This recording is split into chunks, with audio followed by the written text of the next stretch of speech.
Hey guys, Proto here, bringing you the second last episode of my beta legendary series. I guess that's what I'll call it. So the second last thing we're going to do is talk about legendary armors, and the last one, which I should be posting Saturday or Sunday, yeah, one of those 2 days, is going to be about the exotic weapons. Anyway, let's get right into it. So for armor, we're going to talk about what kind of armor properties you have. So you have 4 properties. First one's light, which increases your level, so increasing your damage ability and against higher enemies. I can't give you much information on that. I'm guessing it means that it increases your level. So I'm guessing legendary armors will like be armor worth the actual level it takes to use armor plus the 18 points. Intellect reduces the cooldown of your golden gun. So since I'm using the hunter, that's your special ability, allowing you to use it more often. So essentially you can use your special ability more often than normal the higher your intellect is. So find and equip armor with intellect to get the best out of that. Discipline decreases the cooldown of your grenades, allowing you to use them more often. Again, it's the same thing as intellect, but just for grenades. And the last one, which is strength, is the exact same thing again, but for your melee ability, your melee override. In the hunter's case, again, it's a throwing knife, so reduce the cooldown for your throwing knife, allowing you to use it more often. I'm not positive about this, but I'm pretty sure if you get your intellect, discipline, or strength high enough, you'll be able to override it completely. So we're going to start into it. Goes increase your attack speed for a helmet, by the way.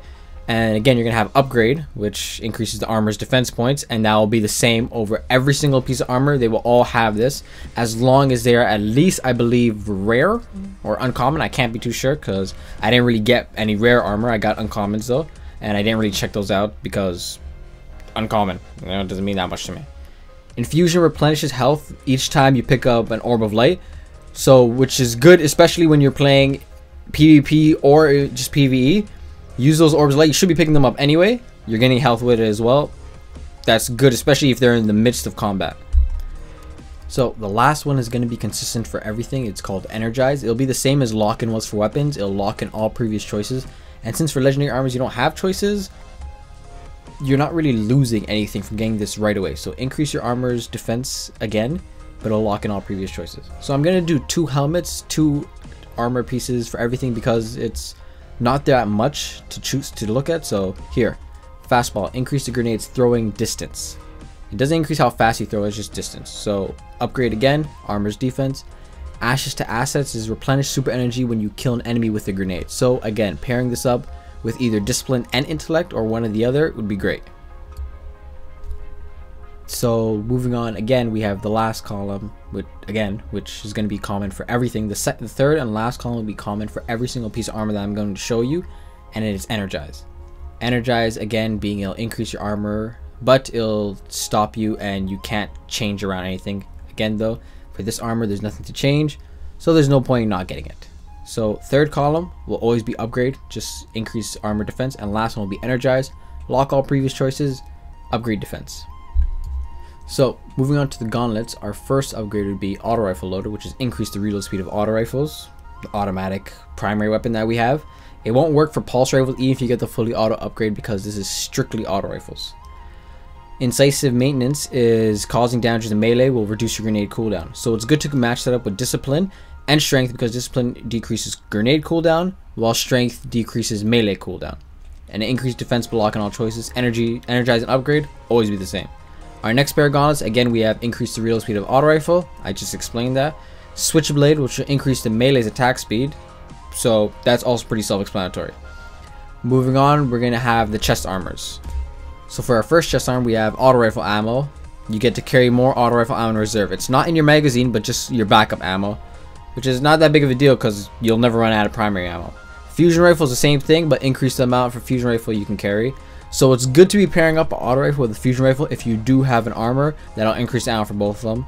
Likewise, if you have a chest armor, that'll increase the ammo hold for 2 different weapons. It'll usually be a primary and a secondary, as we can see in the next one, which is scout rifle, so you can carry the more scout rifle, and this secondary would be shotgun. So scout rifle, shotgun pair for this. For the last one was auto rifle and energy rifle. I forgot the name. Oh, fusion rifle. There we go. So fusion rifle. So auto rifle and fusion rifle, scout rifle and shotgun. It'll generally be a primary and a secondary. I don't know if there's potential for it to be heavy, but maybe. For our first piece of leg armor, we got the upgrade being auto rifle ammo, carry more auto rifle in reserve, and that's the only upgrade you get with legendaries. So this one is scout rifle, then you get your upgrades, and then you get your specific class specific armors, which is, for this case, it's hunter cloak. For your warlock, you'll have something else, and for your titan, I think you get like this shoulder piece. So I'll actually tell you if you just look. So if you look on the, if you just hover over it, you'll see it says reputation gain applies to dead orbit when equipped. So this is the dead orbit. When you complete bounties wearing a dead orbit mask, bond, mark, bond, or gear for purchase, you know, you can start purchasing the emblems and their weapons, because their weapons actually need crucible marks, and you need a certain rank on top of a certain level as well. So the cloak and stuff will be free for you. You just need Glimmer to pay for it. But excuse me. But for the armor and the weapons and stuff, you'll actually need to pay for that with your crucible marks and with a certain rank. And the rank you get again by wearing the cloak or the mark or whatever you have, and then using that. So you need a certain rank, crucible marks, and no glimmer.